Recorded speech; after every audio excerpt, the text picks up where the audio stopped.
আলোচনা চলতেছিল এই কথার উপর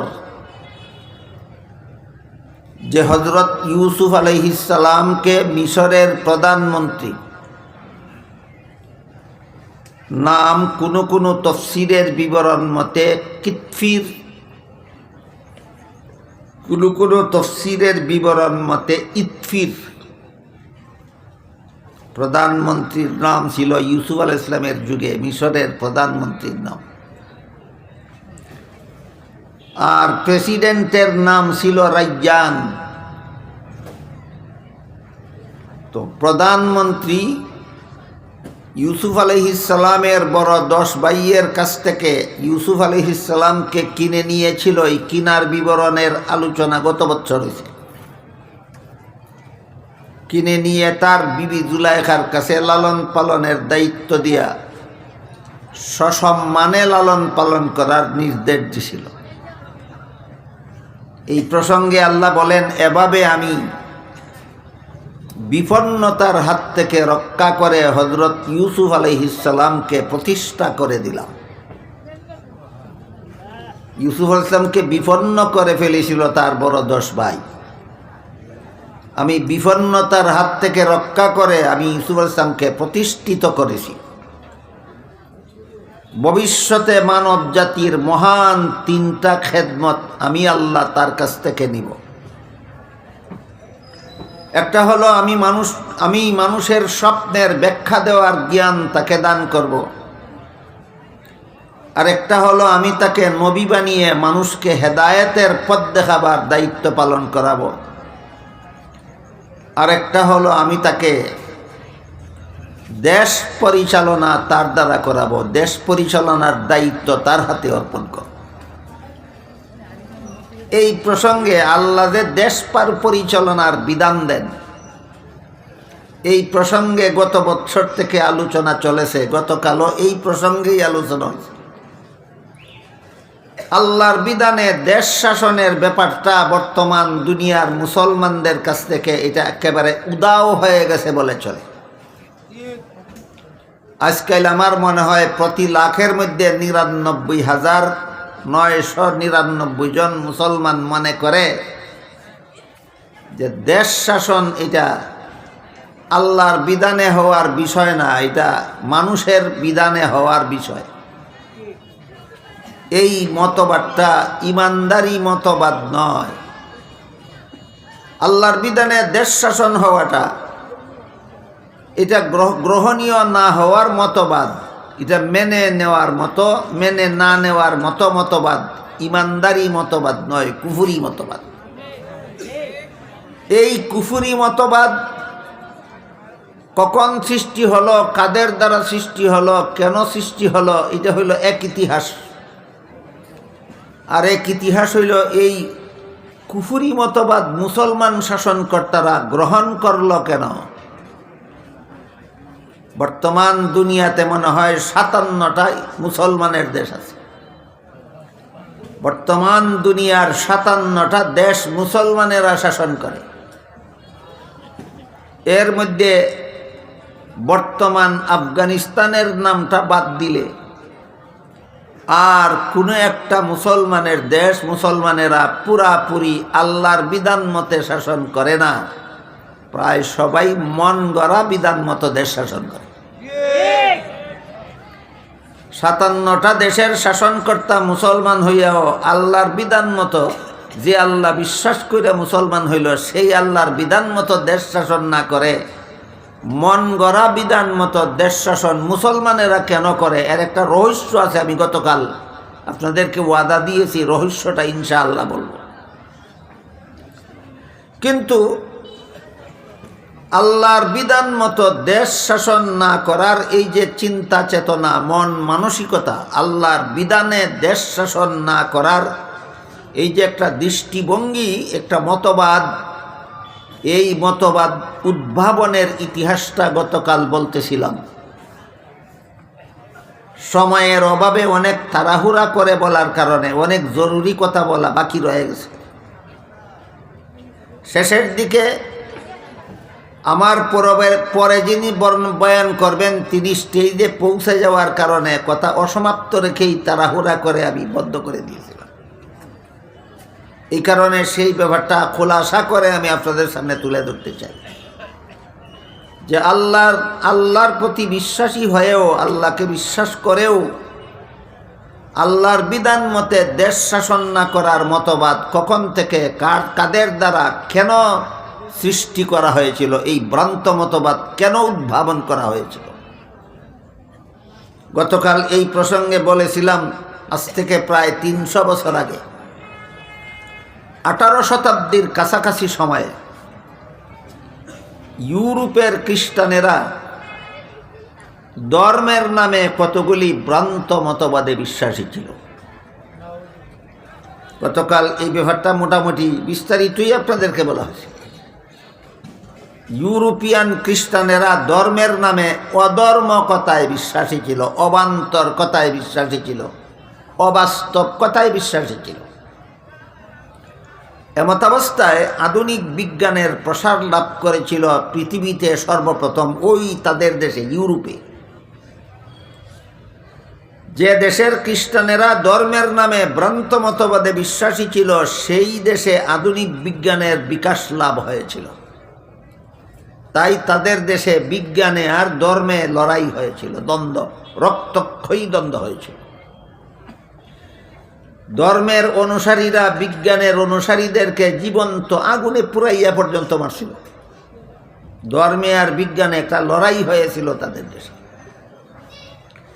আমার এতটুকু কথা যারা বুঝেছেন, শুনেছেন, বলুন সত্য ধর্মের সাথে বিজ্ঞানের লড়াই হয়েছিল না ধর্মের নামে ভ্রান্ত মতবাদের সাথে? এটা একটা অত্যন্ত গুরুত্বপূর্ণ পয়েন্ট, যা ইতিহাসটা বোঝার জন্য সকলের স্মরণ রাখা দরকার। এই কারণে বাকি কথা পরিষ্কারভাবে বোঝার জন্য এখানে দুইটা কথা আরো আগের থেকে পরিষ্কারভাবে জানা থাকা দরকার। একটা হইল বিজ্ঞান কাকে বলে, এই প্রশ্নের পরিষ্কার জবাব আমাদের মাথায় থাকতে হবে। আর একটা হলো ধর্ম কাকে বলে, এই প্রশ্নের জবাবটাও মাথায় পরিষ্কারভাবে থাকতে হবে। এরপরে এই দুইটা ডেফিনেশনের আলোকে, দুইটা জিনিসের সংজ্ঞার আলোকে পরবর্তী ইতিহাসটা আমাদের বুঝতে হবে। গতকাল আমি বলেছি আল্লাহর জগতের কোনো কিছুর বাস্তব অবস্থা এবং গুণাবলী জানার নাম বিজ্ঞান। আল্লাহ জগতে যা কিছু সৃষ্টি করেছেন এর যে কোনো জিনিসের বাস্তব অবস্থা এবং তার গুণাগুণ জানার নাম বিজ্ঞান। গতকাল আমি উদাহরণ দিছি, আল্লাহর গোটা সৃষ্ট জগতের মধ্যে যা কিছু আছে এর মধ্যে একটা আছে বাতাস। বাতাস অবস্থান করে খালি জায়গায়। বাতাস তাকে কই লোহার টুকরার ভিতরে না খালি জায়গায়? এগুলো বাতাসের অবস্থান। বাতাসের গুণ কি? বাতাসের গুণ হলো বাতাস অক্সিজেন বহন করে আমাদের ফুসফুসের ভিতরে গিয়ে আমাদের শরীরের দূষিত রক্ত ধুলাই করে পরিষ্কার করে দেয়। এটা বাতাসের গুণ। তাইলে এই জিনিসটা জানার নাম জানা একটা বিজ্ঞানের একটা অংশ। এই যে আমরা জানলাম যে বাতাস তাকে কই এবং বাতাসে আমার কি উপকার করে, এই বিষয়টা যে জানলাম, কিসের অবদান? বিজ্ঞানের অবদান। কিসের অবদান? বিজ্ঞানের অবদান। গতকাল আর একটা উদাহরণ দিয়েছি, পৃথিবীর আশেপাশে যত গ্রহ আছে এগুলির মধ্যে একটা গ্রহের নাম হইল চন্দ্র। এই চন্দ্রের অবস্থান এবং তার গুণাবলীর একটা বিবরণ আমি গতকাল আপনাদের সামনে তুলে ধরেছি। চন্দ্র বিজয়ের অভিযানে আমেরিকার সেরা বিজ্ঞানী নীল আর্মস্ট্রং যখন সর্বপ্রথম সাফল্য লাভ করেছিলেন, তখন সেখান থেকে ফিরে এসে পৃথিবীর মানুষকে চন্দ্র সম্পর্কে 3টা রিপোর্ট দিয়েছিলেন। 1 নম্বর, চন্দ্রের জগতে অক্সিজেন নাই, কাজেই পৃথিবীর কোনো মানুষের পক্ষে চন্দ্রে বসবাস করার সুযোগ নাই। 2 নম্বর রিপোর্ট দিয়েছিলেন চন্দ্রের ভূমিতে উর্বরতা শক্তির লেশমাত্র নাই, সুতরাং চন্দ্রের ভূমিতে ফসল ফলাবার উপায় নাই। 3 নম্বর রিপোর্ট দিয়েছিলেন চন্দ্রের সৃষ্ট কালো রেখা, এটা আজ থেকে 1300 অথবা 1400 বছর পূর্বে চন্দ্র 2 টুকরা হয়ে জোড়া লাগার কারণে রেখার সৃষ্টি হয়েছে। এই জিনিসগুলি যে ইনি উদ্ঘাটন করলেন, এটা হলো বিজ্ঞানের অবদান। বিজ্ঞানের 2টা উদাহরণ গতকাল আপনাদেরকে উদাহরণ পেশ করে আমি আপনাদেরকে বোঝাবার চেষ্টা করেছি বিজ্ঞান কাকে বলে। আল্লাহর সৃষ্ট জগতের যে কোনো জিনিসের বাস্তব অবস্থা এবং তার গুণাগুণ জানার নাম ভুলে যাবেন না, সামনে আরো কঠিন কথা আছে। এরপরে আমাদের বুঝতে হবে ধর্ম কাকে বলে। খ্রিস্টানদের দেশে যে ধর্মে আর বিজ্ঞানের দ্বন্দ্ব হইল, রক্তক্ষয়ী সংঘর্ষ হইল।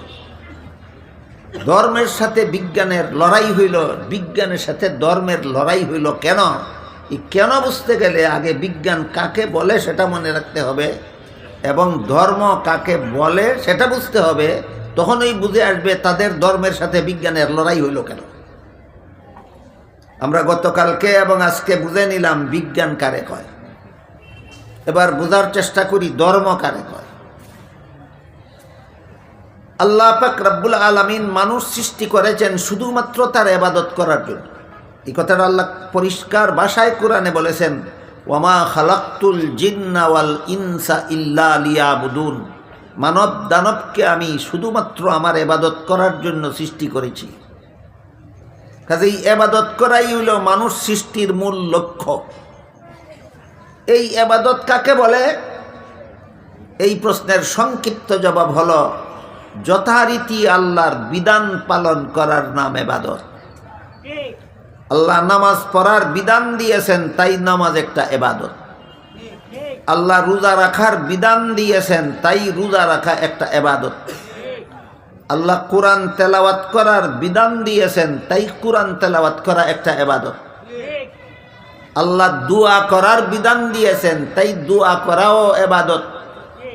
আল্লাহ নবীর নামে দুরূদ শরীফ পড়ার বিধান দিয়েছেন, তাই নবীর নামে দুরূদ শরীফ পড়াও একটা ইবাদত। আর সকল ইবাদতের সমষ্টির নাম ধর্ম। ধর্ম কারে কয় বোঝা কি খুব কঠিন। সকল ইবাদতের সমষ্টির নাম ধর্ম। নামাজ, রোজা, হজ, যাকাত, কোরআন তিলাওয়াত, ওজিফা, জিকির, তসবিহ, দোয়া, দুরুদ, ইবাদত বন্দেগী সবটুকুর সমষ্টির নাম হইল ধর্ম। এর সহজ উদাহরণ, আমার সামনে যে জিনিসটা আপনারা দেখতে পান এটাকে মাউথ পিস বলা হয়। এটার সাথে একটা তারের সংযোগ আছে, এটাকে ওয়্যার বলা হয়। এটা একটা ডান্ডার মধ্যে বান্ধা আছে, এটাকে স্ট্যান্ড বলা হয়। এটার কানেকশন আছে ব্যাটারির সাথে, আর একটা কানেকশন আছে হয়তো কারেন্টের সাথে, আর না হয় মেশিনের সাথে। আবার কোনো কোনো ওয়্যারের সংযোগ আছে হরনের সাথে। তাহলে একটা হইল মাইকের হরন, একটা মাইকের ওয়্যার, একটা মাইকের ব্যাটারি, একটা মাইকের মেশিন, একটা মাইকের স্ট্যান্ড, একটা মাইকের মাউথপিস। মাইক কোনটা? এই প্রশ্নের যেই জবাব, একটা ইবাদতের নাম নামাজ, একটা ইবাদতের নাম রোজা, একটা ইবাদতের নাম হজ, একটা ইবাদতের নাম যাকাত, একটা ইবাদতের নাম কোরআন তেলাওয়াত, একটা ইবাদতের নাম দোয়া, একটা ইবাদতের নাম দুরুদ। তাইলে ধর্ম কোনটা? ওই প্রশ্নের সেই জবাব। তাহলে একটা একটা করে আমরা পরিষ্কার করি। মাইকের ব্যাপারে আগে আপনারা বলেন দয়া করে। একটা অংশের নাম মাউথপিস, একটা অংশের নাম স্ট্যান্ড, একটা অংশের নাম ওয়্যার, একটা অংশের নাম মেশিন, একটা অংশের নাম ব্যাটারি, একটা অংশের নাম হরন। মাইক কোনটা? সবটার সমষ্টি। মাইক কোনটা? সবটার সমষ্টি। ঠিক তেমনিভাবে আল্লাহর একটা বিধান পালনের নাম নামাজ, একটা বিধান পালনের নাম রোজা, একটা বিধান পালনের নাম হজ, একটা বিধান পালনের নাম যাকাত, একটা বিধান পালনের নাম কোরআন তেলাওয়াত, একটা বিধান পালনের নাম দোয়া, একটা বিধান পালনের নাম দুরুদ। তাইলে ধর্ম কোনটা? সবটার সমষ্টি। ধর্ম কোনটা? সবটার সমষ্টি। আল্লাহর যাবতীয় বিধানাবলীর সমষ্টিকে একত্রে ধর্ম বলা হয়, আর পৃথক পৃথকভাবে প্রতিটি বিধান পালনকে ইবাদত বলা হয়। কাজেই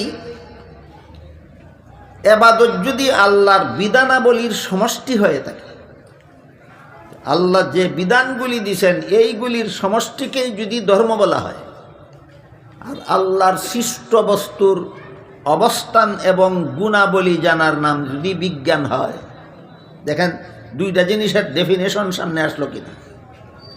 আল্লাহর সৃষ্ট জগতের যে কোনো জিনিসের বাস্তব অবস্থা এবং গুণাবলী জানার নাম বিজ্ঞান, আর আল্লাহর বিধানগুলির সমষ্টির নাম ধর্ম। এবার বলেন, ধর্ম কার প্রদত্ত? আল্লাহর প্রদত্ত। জগৎ কার সৃষ্ট? আল্লাহ। আল্লাহর সৃষ্ট জগৎ, আল্লাহর দেওয়া ধর্ম, একটার সাথে আরেকটার সংঘর্ষ হওয়া তো অকল্পনীয় ব্যাপার। কেন বিজ্ঞানের সাথে ধর্মের সংঘর্ষ হবে? বিজ্ঞান তো আল্লাহর সৃষ্টি, কেন ধর্মের সাথে সংঘর্ষ হবে? ধর্ম তো আল্লাহর দেওয়া। কোনো লোকের এক জিনিস আরেক জিনিসের সাথে সাংঘর্ষিক হয় নাকি? কোনো মানুষের ডাইন হাত বাম হাতের সাথে যুদ্ধ করে? কোনো জিনিসের ডান পা বাম পায়ের সাথে লড়াই করতে যায় না। তাহলে আল্লাহর সৃষ্টি জগৎ, আল্লাহর দেওয়া ধর্ম একটা আরেকটার সাথে লড়াই করতে যাবে কেন? একটা আরেকটার সাথে সংঘর্ষ করতে যাবে কেন? বুঝা গেল কোনো না কোনো জায়গায় গলত আছে, কোনো না কোনো জায়গায় গলত আছে। এবার আমরা বোঝার চেষ্টা করব, ধর্মের নামে যদি মন গড়া মতবাদ পালন করা হয়, এমন ধর্মের সাথে বাস্তব বিজ্ঞানের লড়াই হতে বাধ্য। সত্য ধর্মের সাথে বিজ্ঞানের লড়াই হয় না, আপুস হয়। সত্য ধর্মের সাথে বিজ্ঞানের লড়াই হয় না, কারণ বিজ্ঞানটাও আল্লাহর নিয়ামত, ধর্ম আল্লাহর নিয়ামত। আল্লাহর এক নিয়ামত আরেক নিয়ামতের বিরুদ্ধে সাংঘর্ষিক হবে কেন? ধর্ম যদি সত্য হয় আর বিজ্ঞানও যদি বাস্তব হয়, তাইলে এমন বিজ্ঞান ধর্মের বিরুদ্ধে যায় না, বরং ধর্মের গুলামি করে। ধর্মের গুলামি করে। ধর্মের কি করে? গুলামি করে। এর একটা সহজ উদাহরণ দেই। স্বাস্থ্য বিজ্ঞান বলে, আপনি যদি নিয়মিত দাঁত পরিষ্কার না রাখেন, এটা বিজ্ঞানের কথা। স্বাস্থ্য বিজ্ঞান বলে, আপনি যদি নিয়মিত দাঁত পরিষ্কার না রাখেন, তাহলে দাঁতের গোড়ায় জমাট বাঁধা ময়লা পচে রোগ জীবাণু সৃষ্টি হতে পারে এবং তা আপনার পেটে গিয়ে জটিল রোগে আপনাকে আক্রান্ত করতে পারে। দাঁত পরিষ্কার না করলে দাঁতের ময়লা পেটে গিয়া রোগ হইতে পারে। এটা হলো বিজ্ঞানের কথা। ধর্মের কথা শুনেন এই ব্যাপারে। মুহাম্মদুর রাসূলুল্লাহ সাল্লাল্লাহু আলাইহি ওয়াসাল্লাম বলেন, লাউলা আন আশুক্কা আলা উম্মতি লা আমারতু লাউলা আন আশুক্কা আলা উম্মতি লা আমারতুহুম বিসওয়াকি ইনদা কুল্লি সালাতিন আও কামা ক্বালা আলাইহিস সালাতু ওয়াসসালাম। আল্লাহর রাসূল বলেন, দৈনিক 5 বেলা নামাজের সময় মিসওয়াক করার জন্য আমি হুকুম দিতাম, যদি উম্মতের জন্য কষ্ট হবে মনে না করতাম। যেহেতু হুকুম দিলাম না, এই জন্য দৈনিক 5 বেলা মিসওয়াক করা তোমাদের জন্য ওয়াজিব হইল না, কিন্তু সুন্নত হয়ে রইল। নবী যদি হুকুম দিতেন দৈনিক 5 বেলা নামাজের সময় মিসওয়াক করো, তাহলে ওয়াজিব হইয়া যেত। হুকুম দিছেন না, হুকুম না দেওয়ার কারণে ওয়াজিব হইল না, সুন্নত রইল। ধর্ম, আমার ধর্ম কি বলে? দৈনিক 5 বেলা নামাজের সময় মিসওয়াক করা সুন্নত। বিজ্ঞান কি বলে? যে না, এটা পালন করলে ক্ষতি না লাভ। তাহলে বিজ্ঞানের সত্য ধর্মের বিরুদ্ধে সাংঘর্ষিক হয় না সত্য বিজ্ঞানে সত্য ধর্মের গোলামি করে? কথাটা কি আপনাদেরকে বোঝাতে পারলাম? বিজ্ঞান যদি সঠিক হয় আর ধর্ম যদি সত্য হয়, এমন ধর্মে আর বিজ্ঞানে দ্বন্দ্ব হয় না কোনোদিন। এমন ধর্মের গোলামি করে বিজ্ঞানে। এমন ধর্মের কি করে বিজ্ঞানে? এমন ধর্মের গোলামি করে বিজ্ঞানে। খ্রিস্টানদের ধর্ম যেহেতু ধর্মই ছিল না, ধর্মের নামে কতগুলি গাঁজাখুরি কথা ছিল। তাই বাস্তব বিজ্ঞানের যখন বিকাশ ঘটল ইউরোপে, তখন এই ভ্রান্ত ধর্মের সাথে বিজ্ঞানের সংঘর্ষ সৃষ্টি হইল, সংঘাত সৃষ্টি হইল। বুঝে থাকলে বলেন তো, বাস্তব ধর্মের সাথে বাস্তব বিজ্ঞানের সংঘর্ষ হয় না ভ্রান্ত ধর্মের সাথে বিজ্ঞানের সংঘর্ষ হয়? ভ্রান্ত ধর্মের সাথে বিজ্ঞানের সংঘর্ষ হয়। হ্যাঁ, যদি বিজ্ঞানের নামে ভুল তথ্য পরিবেশন করা হয়, তাহলে এমন বিজ্ঞানের নামে পরিবেশিত তথ্যের সাথে সত্য ধর্মেরও সংঘর্ষ হতে বাধ্য।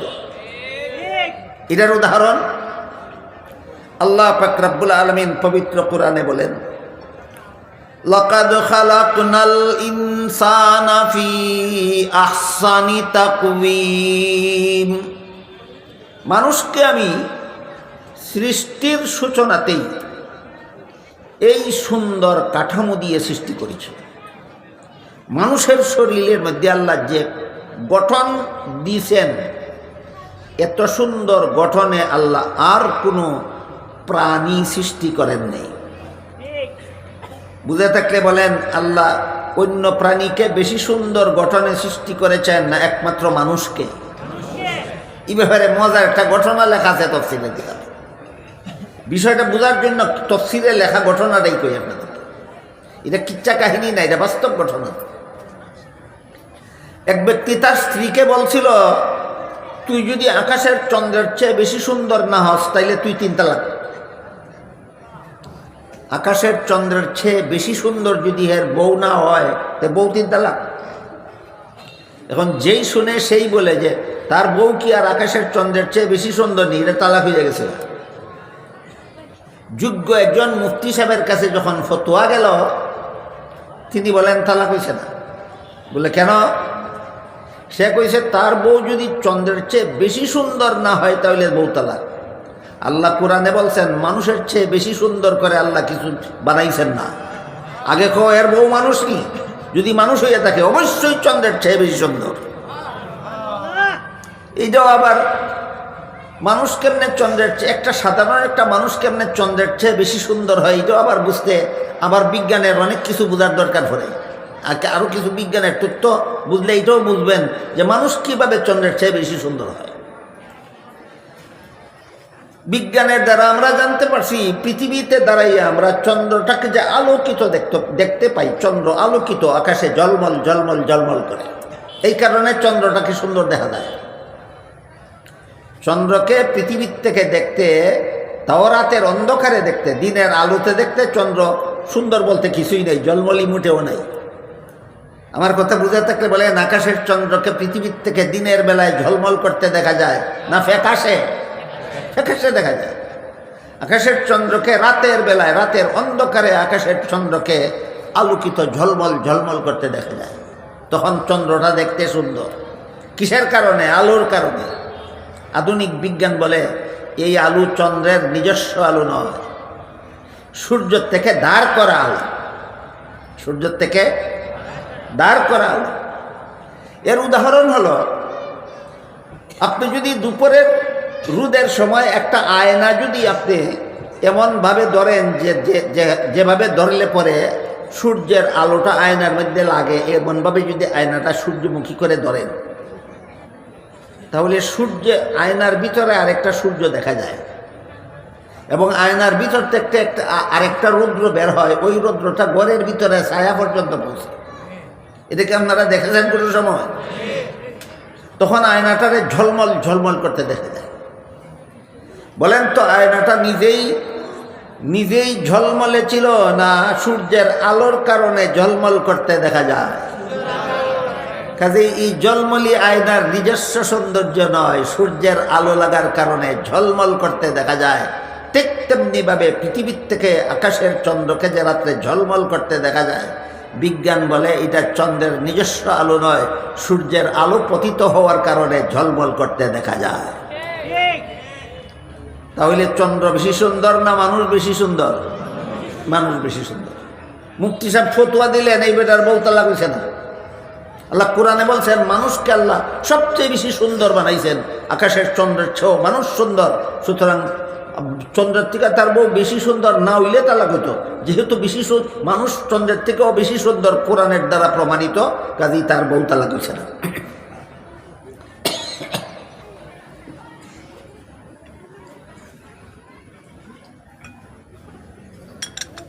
মানুষকে এই সুন্দর কাঠামো দিয়ে আল্লাহ যখন মানুষ সৃষ্টি করেছেন তখনই এই সুন্দর কাঠামো দিয়ে সৃষ্টি করেছেন। এই মর্মে আল্লাহ বলেন, লাকাদ খালাকনাল ইনসানা ফি আহসানি তাকওয়িম, মানুষকে আমি সৃষ্টির সূচনাতেই এই সুন্দর গঠন দিয়া সৃষ্টি করেছি। এটা হলো ইসলাম ধর্মের কথা, কোরআনের কথা। বলেন তো কোরআনের কথাটা কতটুকু অবাস্তব? না শতকরা 100% বাস্তব? শতকরা 100% বাস্তব। এই কথার সাথে যদি কোনো বিজ্ঞানীর কথার সংঘর্ষ হয় তাহলে বুঝতে হবে বিজ্ঞানীর কথাটা ঠিক আছে, আল্লাহর কথাটা ভুল। একটু বুঝে শুনে বলেন। আল্লাহ বলেছেন মানুষকে আমি সৃষ্টির সূচনাতেই এই সুন্দর কাঠামো দিয়ে সৃষ্টি করেছি। এর বিপরীতে যদি কোনো বৈজ্ঞানিকে কোনো কথা কয় তাহলে বুঝতে হবে বিজ্ঞানের কথাটাই সঠিক, কোরআনের কথাটাই ভুল। না কোরআনের কথাটা সঠিক, বিজ্ঞানের নামে সেই কথাটা ভুল। এই কথা বুঝলেই ডারউইনের মতবাদ যে আসলে বিজ্ঞান নয়, বিজ্ঞানের নামে ভ্রান্ত মতবাদ, এই কথা বোঝা সহজ হয়ে যায়। পৃথিবীতে যত বিজ্ঞানী অতীত হয়ে গেছেন এর মধ্যে পৃথিবী বিখ্যাত একজন বিজ্ঞানী ছিলেন ডারউইন। কি নাম? ডারউইন। ডারউইন একটা বৈজ্ঞানিক তথ্য দিয়ে পৃথিবীর মানুষকে বলেছিলেন যে এই সুন্দর কাঠামো বিশিষ্ট মানুষগুলি এই এত সুন্দর সূচনাকালে ছিল না। এরা এক সময় বানর ছিল, তারপরে কালক্রমে আস্তে আস্তে বানরের লেজ খসে পড়ে গেল, আর পিছনের 2 পায়ে হাঁটতে শিখল, আর সামনের 2 পায়ে ধরতে শিখল এবং সোজা হয়ে চলতে শিখল। এইভাবে বানর মানুষে পরিণত হলো। এই কথাটা ডারউইন বলেছেন কিসের নামে? বিজ্ঞানের নামে। এই বিজ্ঞান ভ্রান্ত, এটা বিজ্ঞান নয়, কুজ্ঞান। কিছু আছে বিজ্ঞানের নামে কুজ্ঞান, এগুলি ভ্রান্ত। আর কিছু আছে ধর্মের নামে অধর্ম, সেই ধর্মগুলিও ভ্রান্ত। আমরা আস্তে আস্তে কথা বলতেছি আজকে, কেন? যেন একটার পর একটা কথা বুঝতে যেন আর কোনো অসুবিধা না হয়, একটার আলোকে যেন আমরা আরেকটা কথা সহজে বুঝতে পারি। ধর্ম যদি আল্লাহর বিধান সঠিক বিধান হইয়া থাকে, এই বিধান বাস্তব। আর ধর্মের কোনো কথা যদি মন গড়া হইয়া থাকে তাহলে এই বিধান বাস্তব নয়, এটা ধর্মের নামে অধর্ম। আর বিজ্ঞান যদি বাস্তব হইয়া থাকে, কোনো আল্লাহর সৃষ্ট জগতের কোনো কিছুর বাস্তব অবস্থা এবং গুণাবলী যদি বিজ্ঞানে বর্ণিত হয় তাহলে এটা কুজ্ঞান নয়, এটা বিজ্ঞান, অবশ্যই বিজ্ঞান। এবার বুঝে থাকলে বলেন, বাতাস অক্সিজেন বহন করে আমাদের দেহের ভিতরে ফুসফুসে প্রবেশ করে, আমাদের শরীরের দূষিত রক্ত ধুলাই করে রিফাইন করে দেয়। এটা কুজ্ঞান না বিজ্ঞান? হ্যাঁ, এটা বিজ্ঞান। আর মানুষ এত সুন্দর কাঠামোতে গঠিত ছিল না। মানুষ আগে বানর ছিল, লেজ খসে পড়ে কালক্রমে এক সময় মানুষে রূপান্তরিত হয়েছে। এটা বিজ্ঞান না, বিজ্ঞানের নামে কুজ্ঞান। তাহলে বিজ্ঞানও 2 রকমের আছে, একটা বিজ্ঞান, একটা কুজ্ঞান। ধর্ম 2 রকম আছে, একটা ধর্ম আর একটা অধর্ম। 4টা জিনিস বুঝলে ফলে এর কথা বোঝা সহজ হইব। ধর্মের নামে প্রচলিত মতবাদ 2 প্রকার, একটা বাস্তব ধর্ম, একটা ধর্মের নামে অধর্ম। বিজ্ঞানের নামে প্রচলিত মতবাদ 2 প্রকার আছে, একটা বাস্তব বিজ্ঞান আর একটা বিজ্ঞানের নামে কুজ্ঞান। বিজ্ঞান যদি বাস্তব হয়, ধর্ম যদি বাস্তব হয়, তাহলে একটা আর একটার সাথে সাংঘর্ষিক হয় না, বরং বিজ্ঞান ধর্মের গোলামি করে। ধর্ম যদি সত্য হয়, বিজ্ঞানও যদি বাস্তব হয়, তখন ধর্মে আর বিজ্ঞানে লড়াই হয় না বিজ্ঞানে ধর্মের গোলামি করে? বিজ্ঞানে ধর্মের গোলামি করে। আরো 1-2টা উদাহরণ দিই। বিজ্ঞান